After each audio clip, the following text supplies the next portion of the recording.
শুক্রাণুর পরিমাণ হ্রাস শুধু পুরুষ নয়, পুরো মানব সমাজেরই মাথাব্যথার কারণ হতে পারে। সন্তান নিতে ইচ্ছুক অনেকেই চেয়েও সন্তান নিতে পারছেন না এই কারণে, মত বিশেষজ্ঞদের। তবে শুক্রাণুর সমস্যা বা বন্ধ্যত্ব নিয়ে এখনও কথা বলতে সংকোচ বোধ করেন অনেকে। তাই ঠিক কেন এমন হয় তা নিয়েও রয়েছে সচেতনতার অভাব। পুরুষদের বন্ধ্যত্বের কারণ ঠিক কী, তা নিয়ে বিতর্ক থাকলেও খাদ্যাভ্যাস যে এর পিছনে বড় ভূমিকা নিচ্ছে তা নিয়ে বিতর্কের কোনো অবকাশ নেই। চলুন তবে জেনে নেয়া যাক কি কি খাবার পাতে থাকলে পুরুষের শুক্রাণু দুর্বল হয়ে যেতে পারে সে সম্পর্কে। প্রক্রিয়াজাত মাংস।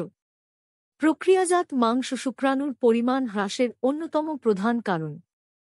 বেকন, সালামি থেকে হটডগ, বার্গার, এই সব ফাস্ট ফুডে এই ধরনের মাংস ব্যবহৃত হয়। এই ধরনের খাবারের উপর করা একটি সমীক্ষা স্পষ্ট জানিয়েছে এই কথা। বিশেষত প্রক্রিয়াজাত রেড মিট এই বিষয়ে বেশি ক্ষতিকর বলে মত তাদের।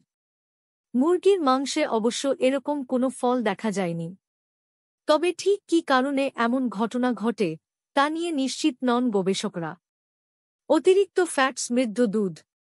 বর্তমানে উৎপাদন বৃদ্ধির জন্য গবাদি পশুকে স্টেরয়েড ইনজেকশন দিতে দেখা যায় অনেককে। এই ধরনের ওষুধের প্রভাব পড়ে দুধেও।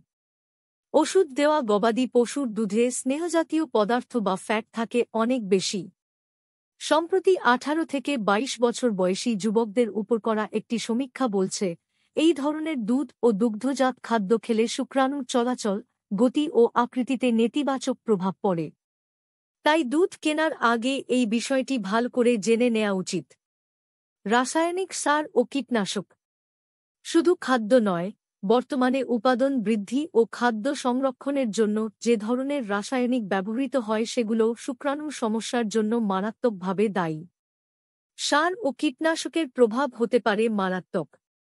প্রায় সব শাকসবজিতেই এই ধরনের রাসায়নিক খাবারে মিশে থাকে। ফলে এই রাসায়নিক এড়িয়ে যাওয়া কঠিন। জৈব সারে চাষ হয় ও কীটনাশক ব্যবহার করা হয় না, এই ধরনের শাকসবজি খেলে কিছুটা উপকার মিলতে পারে।